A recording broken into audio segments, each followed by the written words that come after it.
Date वगैरह बंद नहीं करना। नमस्कार दोस्तों, आज मैं आपके सामने वर्ग 2 एमपी वर्ग 2 से संबंधित कुछ क्वेश्चन लेकर आया हूँ, जो कि थ्योरी के रूप में मैं बताऊंगा आप लोगों को, जो कि आपको वर्ग 2 मैथ्स और साइंस दोनों में काम आएगा। जैसे कि सबसे पहला चीज, मापन अपन किसको कहेंगे? तो सबसे पहले अपन जानते हैं कि भौतिक राशि क्या है। तो वह राशि जिसका हम क्या कर सकते हैं, मापन कर सकते हैं, उस राशि को हम क्या कहते हैं, भौतिक राशि कहते हैं। तो भौतिक राशि किसे कहते हैं? जिसको हम क्या कर सकते हैं, माप सकते हैं। आप जानते हैं कि हम किसी भी चीज को देख करके तो बता सकते हैं वह छोटा है, बड़ा है, अधिक है, कम है, कैसा है, लेकिन जब तक हम उसकी माप नहीं करेंगे, उसको मापेंगे नहीं किसी चीज से या किसी की सहायता से, तब तक हम उसको एक्चुअल मान नहीं बता सकते। और जब हम किसी चीज की सहायता से मापते हैं, तो जिसकी सहायता से हम मापते हैं उसी को अपन क्या कहते हैं, मात्रक कहते हैं। तो वह राशि जिसका हम मापन करते हैं उसे हम भौतिक राशि कहते हैं। ये जो भौतिक राशि है वह दो प्रकार का होता है। पहला होता है मूल राशि और दूसरा होता है व्युत्पन्न राशि। अब मूल राशि क्या होती है? तो जो मूल राशि होती है, मूल राशियों की संख्या होती है 7। मूल राशियों की संख्या क्या होती है? 7 होती है। यहां से आपको क्वेश्चन पूछा जा सकता है, क्योंकि आपके सिलेबस में दिया हुआ है ये चीज। तो मूल राशि की संख्या होती है 7। मैं आपको नाम बता दे रहा हूं: लंबाई, द्रव्यमान, समय, ताप, विद्युत धारा, ज्योति तीव्रता और पदार्थ की मात्रा। ये जो 7 हैं, ये क्या कहलाते हैं? मूल राशियां कहलाती है। और इन्हीं राशियों को अपन क्या कर सकते हैं, माप सकते हैं। इसलिए इसे हम भौतिक राशि भी कहते हैं। जिसकी सहायता से हम मापते हैं उसे हम क्या कहते हैं, मात्रक कहते हैं। जब हम मापते हैं कोई चीज को, अर्थात हम क्या काम करते हैं, उसकी तुलना करते हैं। जैसे मैं यदि बात करूं आपको कि यदि हमें 1 किलो चीनी चाहिए, तो 1 किलो चीनी के लिए आजकल तो ठीक है इलेक्ट्रॉनिक तराजू आ गया है। पहले जो पलड़ा वाला होता था तराजू, तो एक तरफ हम 1 किलो का वाट रखते थे और दूसरे तरफ उतना ही सामान रखते थे, अर्थात दोनों की हम क्या करते हैं, तुलना। उसी को अपन कहते हैं मात्रक। तो मापन क्या चीज है? मापन है विज्ञान की जड़। ये आपका ऑब्जेक्टिव क्वेश्चन बन सकता है। मापन क्या होती है? तो विज्ञान की जड़ को हम मापन कहते हैं। जिसके द्वारा भौतिक राशि को मापते हैं उसे हम क्या कहते हैं, मात्रक कहते हैं। जैसे कि लंबाई को मापने के लिए मीटर की जरूरत पड़ती है, द्रव्यमान को मापने के लिए किलोग्राम की जरूरत पड़ती है, समय को मापने के लिए सेकंड की जरूरत पड़ती है, ताप के लिए केल्विन, विद्युत धारा के लिए एम्पियर, ज्योति तीव्रता के लिए कैंडला और पदार्थ के लिए या पदार्थ की मात्रा के लिए मोल की आवश्यकता पड़ती है। तो ये जो मैं मात्रक बताया हूं, 7 भौतिक राशि और उसके मात्रक को अपन मूल मात्रक हैं। ये 7 मूल मात्रक हैं। इसे हम एसआई पद्धति में बताए हैं। एसआई पद्धति में ही ज्यादातर पूछा जाएगा। अगर दूसरी पद्धति, अगर पद्धति की बात की जाए, तो मात्रकों को, अर्थात मात्रकों की जो पद्धतियां होती है वो 4 होती हैं: एसआई पद्धति, सीजीएस पद्धति, एमकेएस पद्धति और एफपीएस पद्धति। ठीक है दोस्तों, आगे देखते हैं कि ये प्रकाश वर्ष क्या चीज होता है। तो प्रकाश वर्ष क्या चीज होती है? जब सूर्य से प्रकाश निकलता है तो उस प्रकाश के द्वारा एक वर्ष में चली गई दूरी को हम प्रकाश वर्ष कहते हैं। तो यहां से प्रकाश वर्ष की परिभाषा पूछी जा सकती है कि एक वर्ष में चली गई दूरी को क्या कहते हैं। तो एक वर्ष में चली गई दूरी को हम क्या कहते हैं दोस्तों? प्रकाश वर्ष कहते हैं। 1 लाइट ईयर। ठीक है, एक वर्ष में चली गई दूरी को क्या कहते हैं, किसके द्वारा? प्रकाश के द्वारा। एक प्रकाश वर्ष। ये प्रकाश वर्ष किसका मात्रक है? पूछा जा सकता है कि प्रकाश वर्ष किसका मात्रक है। तो प्रकाश वर्ष मात्रक है दोस्तों दूरी का, या हम लंबाई का भी कह सकते हैं, लेकिन लंबाई का अपन एक्चुअल मात्रक मीटर में पढ़ते हैं। तो यदि एक ग्रह से दूसरे ग्रह या सूर्य से पृथ्वी के बीच की दूरी मापी जाए तो किसमें मापी जाती है? प्रकाश वर्ष में मापी जाती है। इसलिए यह एक दूरी का मात्रक है। पूछा जा सकता है लंबी दूरियों को मापने के लिए हम किसका उपयोग करते हैं? तो प्रकाश वर्ष का भी उपयोग करते हैं, खगोलीय मात्रक का भी उपयोग करते हैं, पार्सेक का भी उपयोग करते हैं। ये तीनों लंबी दूरी को मापने के लिए मात्रक है, अर्थात दूरी का मात्रक है प्रकाश वर्ष। प्रकाश की चाल कितनी होती है दोस्तों? तो जो प्रकाश की चाल होती है वह होती है 3 × 10⁸ मीटर पर सेकंड।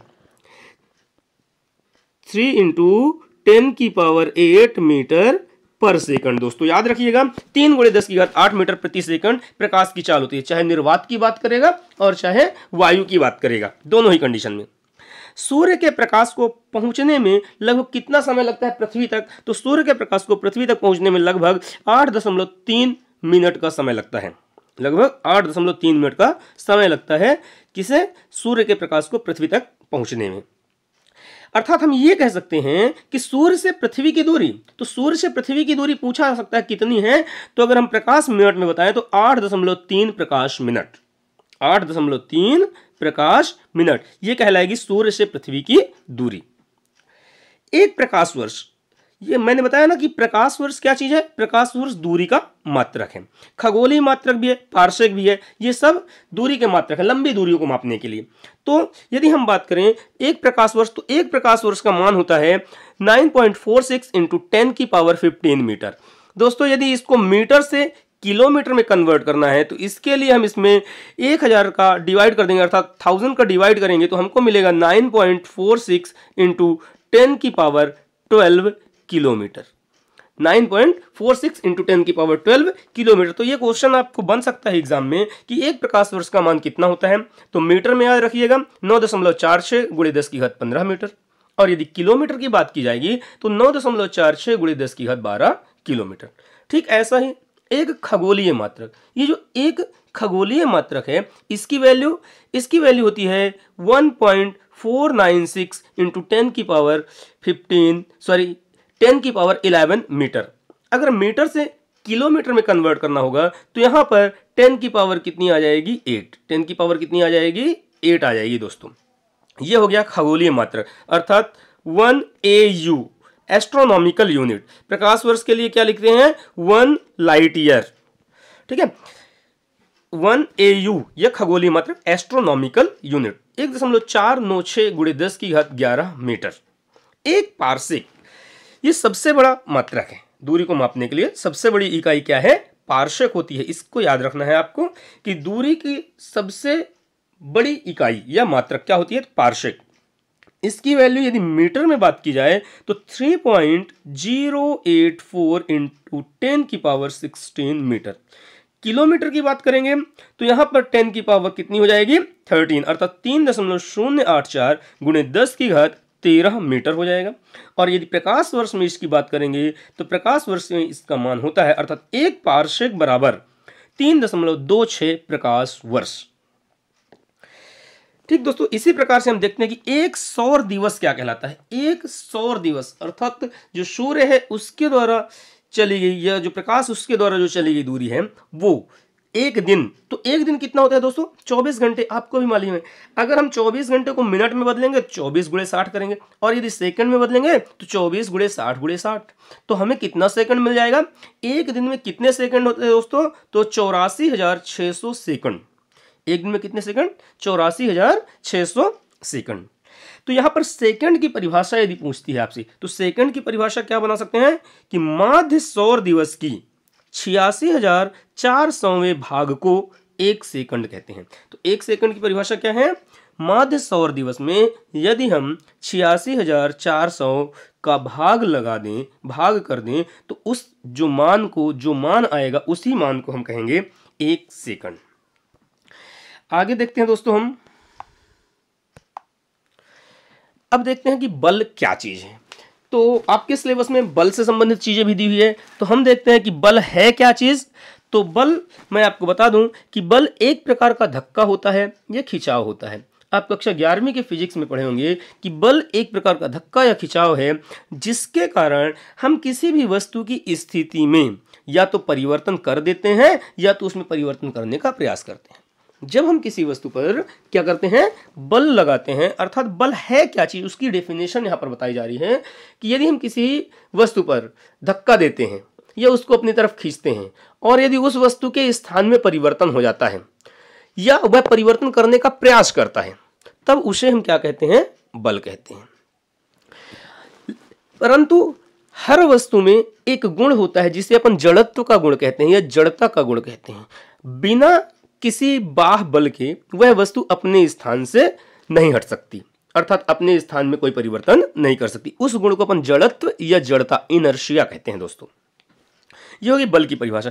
अब बल की परिभाषा किसने दी, तो बल की परिभाषा न्यूटन के गति के नियम से मिलता है। अब न्यूटन कौन थे दोस्तों, तो न्यूटन गति के नियम देने वाले एक वैज्ञानिक थे इंग्लैंड के। उन्होंने गति के 3 नियम दिए, गति से संबंधित 3 नियम दिए कि कोई भी वस्तु किस प्रकार से गति कर सकता है, उससे संबंधित न्यूटन ने 3 नियम दिए। जिसमें से पहला नियम जिसे हम जड़त्व का नियम कहते हैं, और जो पहला नियम होता है वही नियम बल की परिभाषा को बताता है।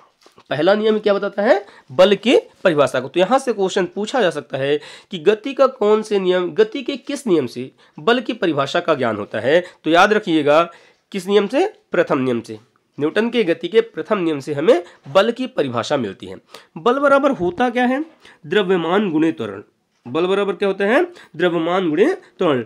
Force is equal to F is equal to m a. क्या कह सकते हैं अपन? F is equal to m ए।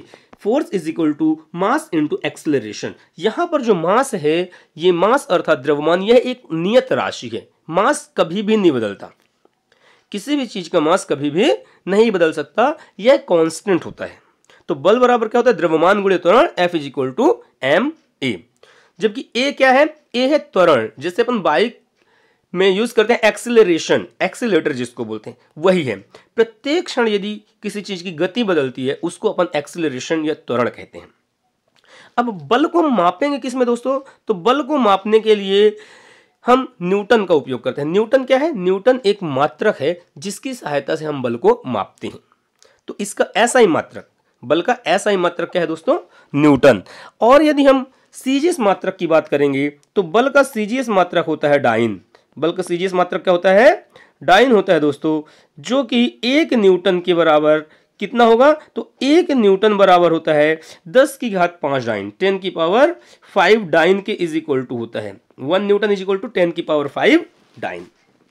बल के मापन की विधि को कौन बताता है? मैंने शुरू में बोला आपको कि बल की जो गति का नियम दिया, 3 नियम दिए थे न्यूटन ने। तो गति का जो दूसरा नियम है, गति का दूसरा नियम, यह मापन की विधि को बताता है कि हम बल को किस प्रकार से माप सकते हैं। बल को हमें कैसे मापना है, उसकी विधि को कौन बताता है? तो गति का द्वितीय नियम बताता है। और गति का नियम किसने दिया? तो न्यूटन ने दिया, क्योंकि गति वाला चैप्टर भी आपके सिलेबस में है, यहां से क्वेश्चन आ सकता है। तो गति का नियम किसने दिया दोस्तों? न्यूटन ने दिया। अब गति का जो तीसरा नियम है, गति का जो तीसरा नियम है, वह नियम क्या बताता है? कि बल सदैव जोड़े के रूप में होता है। आपसे क्वेश्चन पूछा जा सकता है कि बल किस रूप में पाया जाता है? तो बल सदैव जोड़े के रूप में पाया जाता है, अर्थात पेयर के रूप में पाया जाता है। ये किस नियम से पता चलता है? न्यूटन की गति के तीसरे नियम से पता चलता है कि बल सदैव जोड़े के रूप में पाया जाता है। अब यदि बात करें कि 1 किलोग्राम द्रव्यमान, 1 किलोग्राम द्रव्यमान का जो मान होगा वह होता है 9.8 न्यूटन, 9.8 न्यूटन बराबर 1 किलोग्राम द्रव्यमान। परमाणु का आकार कितना होगा? यहाँ पर आकार भी पूछा जा सकता है, परमाणु दूरी है, 2 परमाणुओं के बीच की दूरी पूछा जा सकता है, नाभिक और परमाणु के बीच। तो इसी प्रकार से परमाणु का आकार कितना होता है दोस्तों? तो 10 की पावर -15 मीटर। परमाणु के आकार को हम किस में मापते हैं? 10 की घात -15 मीटर से। और जो नाभिक होता है, ये नाभिक परमाणु के सेंटर में स्थित होता है। इस नाभिक का आकार होता है 10 की घात -14 मीटर। अगर पूछी जाए कि परमाणु की आकार की कोटि क्या होती है, तब भी 10 की घात -15 मीटर। नाभिक के आकार की कोटि क्या होती है? 10 की घात -14 मीटर। छोटा कौन होता है दोस्तों? नाभिक। क्यों? क्योंकि यह परमाणु के अंदर पाया जाता है। अब हम देखते हैं कि दाब किसे कहते हैं। तो एकांक क्षेत्रफल पर लगने वाले बल को दाब कहते हैं। दाब किसे कहते हैं दोस्तों? एकांक क्षेत्रफल पर लगने वाले बल को ही दाब कहते हैं। एक प्रकार से बल ही है, लेकिन कम से कम जगह में लगे, उसी को अपन क्या बोलेंगे? दाब। जैसे कि यदि किसी निश्चित जगह पर हम दबाव लगा रहे हैं, यदि बलून है तो बलून को हम फोड़ने के लिए एक सुई का भी उपयोग कर सकते हैं और उससे बड़ी चीज का भी उपयोग कर सकते हैं, लेकिन बड़ी चीज से वो जल्दी नहीं टूटने वाला, अर्थात फूटने वाला, फटने वाला नहीं है जल्दी से। जबकि सुई बहुत पतली होती है, नुकीली होती है, उसका पूरे का पूरा जो बल होता है वह बहुत कम जगह से लगता है, इसलिए अपन उससे जल्दी उसको फोड़ सकते हैं। इस प्रकार एकांक क्षेत्रफल पर लगने वाले बल को हम क्या कहते हैं? दाब कहते हैं। दाब बराबर क्या हो जाएगा? इसका फॉर्मूला अगर हम बात करें तो बल बटे क्षेत्रफल, ठीक है। तो P इज इक्वल टू या pressure is equal to force by area. Force by area क्या कह सकते हैं? प्रेशर कहलाएगा दोस्तों। इसका जो मात्रक होता है, किससे मापते हैं? अगर इसकी बात करें तो दाब को हम पास्कल से मापते हैं। दाब का ऐसा ही मात्रक क्या होता है? पास्कल। वैसे वायुमंडलीय दाब भी होता है, इसको मापने के लिए अपन पास्कल का उपयोग करते हैं, और वायुमंडलीय दाब को मापने के लिए अपन टॉर या बार का उपयोग भी करते हैं दोस्तों। बार और टॉर का उपयोग भी किया जाता है, उन्हें भी याद रखिएगा। बल और विस्थापन के गुणनफल को कार्य कहते हैं। आपके सिलेबस में कार्य भी है, तो कार्य को जानने के लिए अपन क्या देखते हैं, कार्य क्या चीज है। भाई हम कोई काम कर रहे हैं तो उस काम को कैसे जानेंगे, हम परिभाषित कैसे करेंगे। तो जब हम किसी वस्तु पर बल लगाते हैं और बल लगाने से वह वस्तु एक स्थान से दूसरे स्थान तक विस्थापित हो जाती है, तब हम कहते हैं कि हाँ हमने कार्य किया। और यदि पूछा जाए कि कितना कार्य किया, तो कितना कार्य किया दोस्तों, जितना हमने बल लगाया और जितनी दूरी तक हमने उस वस्तु को विस्थापित कर दिया, उन दोनों के गुणनफल को ही हम कार्य कहते हैं। अर्थात कार्य बराबर बल गुणे विस्थापन। बल और विस्थापन का यदि गुणनफल हो जाए तो जो भी वैल्यू मिलेगी हमें, उसी को हम क्या बोलेंगे, कार्य। ठीक ऐसे ही कार्य जो होता है 3 प्रकार का होता है। तो कार्य के लिए हम फॉर्मूला क्या बना सकते हैं दोस्तों, W is equal to F into D. अब W is equal to F into D यहाँ पर डॉट लगाए हैं, तो जबकि जो फोर्स होता है वह एक वेक्टर क्वांटिटी होता है और डिस्प्लेसमेंट भी वेक्टर क्वांटिटी होता है, सदिश राशियां होती है। जबकि दोनों का गुणनफल, फोर्स इंटू डिस्प्लेसमेंट का जो गुणनफल होता है वह वर्क कहलाता है, अर्थात कार्य कहलाता है। जबकि यह कार्य स्केलर क्वांटिटी होती है, अदिश राशि होती है। तो दो सदिश राशियों का गुणनफल एक अदिश राशि हो सकता है। इस प्रकार इसका हम दूसरा फॉर्मूला बना सकते हैं कि एफ डी कोस थीटा, या एफ एस भी कह सकते हैं हम, एफ एस कोस थीटा। ये भी फॉर्मूला होता है वर्क का, W is equal to f s cos theta. ये जो एफ एस कोस थीटा है, यहाँ पर कोस थीटा की वैल्यू पर डिपेंड करता है कि कार्य कितने प्रकार का। तो मैं बात करूं, कार्य 3 प्रकार का होता है, एक positive, negative and zero. Positive work, negative work and zero work. अब ये कैसे संभव है दोस्तों कि जीरो वर्क भी हो जाए, पॉजिटिव हो जाए और निगेटिव भी हो जाए। तो आइए समझते हैं दोस्तों। ये देखिए कि जब हम किसी वस्तु पर क्या लगाते हैं, बल लगाते हैं। जब हम किसी वस्तु पर बल लगाते हैं तो हम देखते हैं कि वस्तु पर बल लगाने से या तो वस्तु में विस्थापन होगा, अर्थात वस्तु अपने स्थान को छोड़कर आगे बढ़ेगी, या तो पीछे हटेगी, या तो कोई वर्क नहीं होगा। यदि वस्तु अपने स्थान से आगे की ओर बढ़ रही है, यदि वस्तु क्या हो रही है, अपने स्थान से आगे की ओर बढ़ रही है, वस्तु पर बल लगाने से वह आगे की ओर गति कर रहा है, तब हम बोलेंगे कि कार्य कैसा है, धनात्मक। कार्य कैसा है दोस्तों, धनात्मक, अर्थात पॉजिटिव कार्य है। इस कंडीशन पर जो थीटा की वैल्यू होती है वह होती है 0 डिग्री। थीटा की वैल्यू कितनी होती है दोस्तों, 0 डिग्री। तो W is equal to f s cos theta. अगर इसमें हम वैल्यू पुट करें कॉस थीटा की वैल्यू 0, तो कॉस 0 की वैल्यू कितनी हो जाएगी, 1। इस प्रकार से पॉजिटिव वर्क मिलेगा। कैसा वर्क मिलेगा, पॉजिटिव मिलेगा। लेकिन यदि थीटा की वैल्यू कितनी हो जाए दोस्तों, 180 डिग्री। थीटा की वैल्यू कितनी हो जाए, 180 डिग्री। मतलब हम जब किसी वस्तु पर बल लगाएं तो यह वस्तु जिस दिशा में हम बल लगा रहे हैं उस दिशा में ना जा करके, उस दिशा में विस्थापित ना होकर के ठीक उसके विपरीत दिशा में विस्थापित हो, तब हमें जो भी वर्क मिलेगा, जो भी कार्य मिलेगा वह निगेटिव होगा, अर्थात ऋणात्मक कार्य। यहाँ पर पूछा जा सकता है आपसे ऑब्जेक्टिव क्वेश्चन आपके एग्जाम में कि धनात्मक कार्य के लिए थीटा की वैल्यू कितनी होती है, ऋणात्मक कार्य के लिए थीटा की वैल्यू कितनी होती है, क्या कभी कार्य शून्य हो सकता है। तो जी हाँ, कार्य शून्य हो सकता है, लेकिन कब, जब हम किसी वस्तु पर 90 डिग्री के एंगल पर फोर्स लगाते हैं, बल लगाते हैं। अर्थात जब हम किसी वस्तु पर ऐसा बल लगाएं कि वह उसके लंबवत हो। फॉर एग्जाम्पल, अगर हम समझे इसको उदाहरण से, मान लीजिए दीवार है, दीवार पर जब हम बल लगाते हैं, अगर हम अपने दोनों हाथों से दीवार पर बल लगाते हैं तो दीवार और हाथों के बीच बनने वाला जो कोण होता है वह 90 डिग्री का एंगल होता है। लेकिन क्या 90 डिग्री का एंगल या दीवार पर बल लगाने से क्या दीवार में कोई विस्थापन हुआ, क्या दीवार एक स्थान से दूसरे स्थान पर गया, दीवार तो नहीं गया, अर्थात उस पर कोई विस्थापन नहीं हुआ। जब विस्थापन ही नहीं हुआ तो फॉर्मूला F इंटू डी के अनुसार जब विस्थापन नहीं होगा, विस्थापन 0 होगा, तो W भी 0 आएगा, अर्थात कार्य कैसा होगा, शून्य।